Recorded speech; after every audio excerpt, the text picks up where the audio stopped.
September ಅಲ್ಲಿ ಬಿಸಿ ಅಂತಿದ್ರಲ್ಲ ಅದೇನು September ಅಲ್ಲಿ ಹೇಳ್ಬೇಕು, ಈಗ ಹೇಳಕ್ಕಾಗಲ್ಲ. ಹೇಳಿದ್ರಲ್ಲ ಸರ್ ಕ್ರಾಂತಿ ಅಂತ ಅಲ್ಲಪ್ಪ, ನೀವುಗಳೆಲ್ಲ ಒಂದ್ ಕೆಲಸ, ಕ್ರಾಂತಿಯಿಂದ ಎಷ್ಟ್ ತರ ಕ್ರಾಂತಿ ಇದಾವೆ. ಈಗ ಜಗಜೀವನ್ ರಾಮ್ ಮಾಡ್ಲಿಲ್ವಾ, ಹಸಿರು ಕ್ರಾಂತಿ ಅಲ್ವಾ ಅದು? ಅದ್ ಲೆಕ್ಕಕ್ಕೆ ನೀವು ಬರೋದೇ ಇಲ್ಲ. ಬರೀ ರಷ್ಯಾದಲ್ಲ 1919 ಆಯ್ತಲ್ಲ, ಅದು ಅಕ್ಟೋಬರ್ ಅಲ್ಲೇ ತಾನೇ ಆಗಿರೋದು. ನೀವು ರಾಜಕೀಯ ಅಂದ್ರೆ ಏನ್ ಕ್ರಾಂತಿ ಆಗುತ್ತೆ ಅಂತ ರಾಜಕೀಯ ಹೇಳಿದ್ರೆ ನೋಡಪ್ಪ,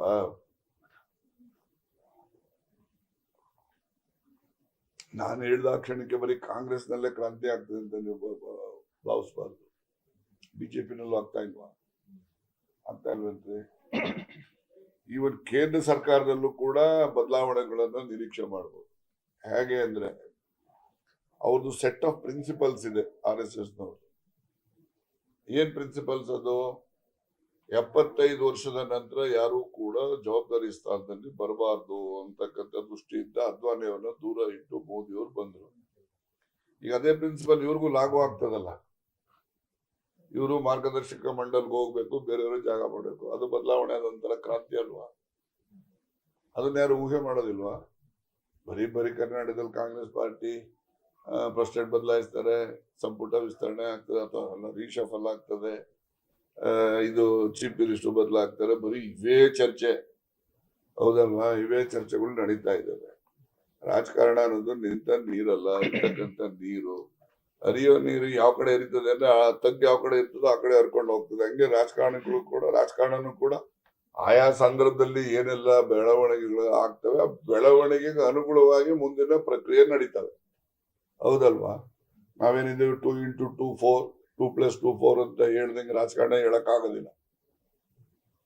ಆ ದಿವಸದ ಬೆಳವಣಿಗೆ ಗೊತ್ತಾಯ್ತಾ? ಆ ಘಟನೆಗಳು ಏನ್ ನಡೀತವೆ, ಆ ಘಟನೆ ಆ ಬೆಳವಣಿಗೆ ಆಧರಿಸಿ ಮುಂದಿನ ಪ್ರಕ್ರಿಯೆಗಳು ನಡೀತವೆ. ಹೌದ್ ತಾನೆ?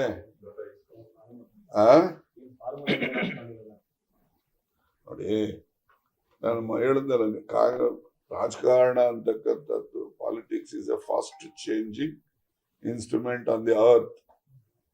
ರಾಜಕಾರಣ ಈಗಿದ್ದಿನ ಅರ್ಧ ಗಂಟೆಗೆ ಇರೋದಿಲ್ಲ, ಈಗಿದ್ದಿದ್ದನ್ನು ಅರ್ಧ ದಿವಸಕ್ಕೆ ಇರುತ್ತೆ ಅಂತ ಹೆಂಗೆ ಹೇಳ್ತೀರಿ? ನೆಕ್ಸ್ಟ್ ಸೆಕೆಂಡೇ ಇರೋದಿಲ್ಲ. ಆದ್ರಿಂದ ರಾಜಕಾರಣ ಅಂತಕ್ಕಂಥದ್ದು it is A fast changing instrument on the earth. ಅದಕ್ಕೋಸ್ಕರ ಯಾವ್ಯಾವ ಸಂದರ್ಭದಲ್ಲಿ ರಾಜಕಾರಣಗಳು ಆಗ್ತವೆ, ನಡೀತಾ ಇರ್ತವೆ.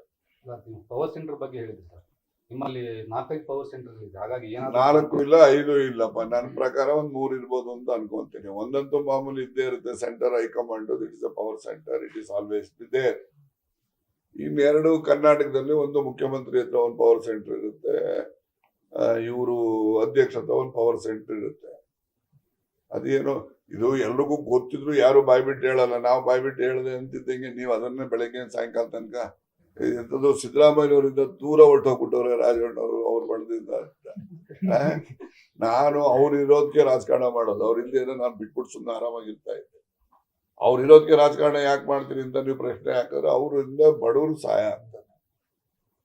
ಆ ಬಡವ್ರಿಗೆ ಸಹಾಯ ಮಾಡುವಂತ ಒಬ್ಬ ವ್ಯಕ್ತಿಗೆ ಹೆಚ್ಚು ಶಕ್ತಿ ತುಂಬಬೇಕು ಅನ್ನೋ ದೃಷ್ಟಿಯಿಂದ ನಾವು ರಾಜಕಾರಣ ಮಾಡ್ತಾ ಇದ್ದೇನೆ ಹೊರತು, ನಾನು ಅವ್ರಿಗೆ ಯಾವತ್ತೂ ಕೂಡ ಅವರಿಂದ ದೂರ ಸರಿಯುವಂಥದ್ದು ಇಲ್ಲ. ಎಲ್ಲ ಸುಳ್ಳು.